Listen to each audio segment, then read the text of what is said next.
যা হয়েছে সঠিক হয়েছে, এভাবেই ক্ষমতা দখল করতে হবে। তবে সেটাই যদি হয় তবে গণতন্ত্রের কোনো ব্যাখ্যা রইল না, গণতন্ত্রের কোনো প্রয়োজনীয়তা রইল না, সংবিধানের কোনো প্রয়োজনীয়তা রইল না। তাই জাতীয় পতাকা, যে হর ঘর তিরঙ্গা কর্মসূচি আমাদের প্রধানমন্ত্রী ঘোষণা করেছেন, সেই হর ঘর তিরঙ্গা কর্মসূচিকে বাস্তবায়নে বিগত বছরের ন্যায় এবারও আমাদের রাজ্য সরকার, রাজ্যের প্রতিটি অংশের জনগণ এগিয়ে এসছে।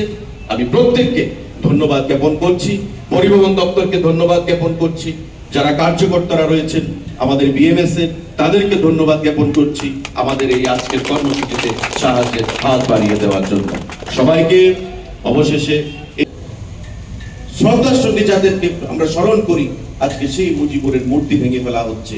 পার্লামেন্ট ভবনে গিয়ে তালিবানি কায়দায় সারা বিশ্বকে নেতিবাচক বার্তা প্রদান করা হচ্ছে, এবং সেই বাংলাদেশের মধ্যে আমরা দেখতে পেয়েছি প্রধানমন্ত্রীর আবাসে ঢুকে যে ন্যাক্কারজনক ঘটনাগুলো ঘটেছে।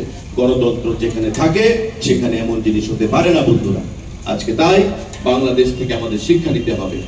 লাখো লাখো মানুষ, হিন্দুরা আজকে জমায়েত হচ্ছে গত কয়েকদিন ধরে, সেখানে মানুষকে রক্ষা করার জন্য, গণতন্ত্রকে পুনঃপ্রতিষ্ঠা করার জন্য। তাই ভারতবর্ষের যে সংবিধান আমাদেরকে মৌলিক অধিকার দিয়েছে কথা বলার, fundamental right, right of speech, আমার সংবিধান আমাকে ক্ষমতা দিয়েছে। কিন্তু আমার প্রত্যেকের কাছে আহ্বান থাকবে যে আজকের এই স্বাধীনতা দিবসের কর্মসূচিতে আমরা এমন কোনো কথা বলবো না, এমন কোনো কাজ করব না যা সাংবিধানিক ক্ষমতার অপব্যবহার হবে। আজকে পার্শ্ববর্তী দেশে যে সাংবিধানিক ক্ষমতার অপব্যবহার হয়েছে বিগত কয়েক সপ্তাহ ধরে, ষড়যন্ত্র হয়েছে গণতান্ত্রিক সরকারকে ফেলে দেওয়ার নামে। সুতরাং সজাগ থাকতে হবে। শত্রুরা সদা জাগ্রত, চোখ কান খোলা রাখবেন।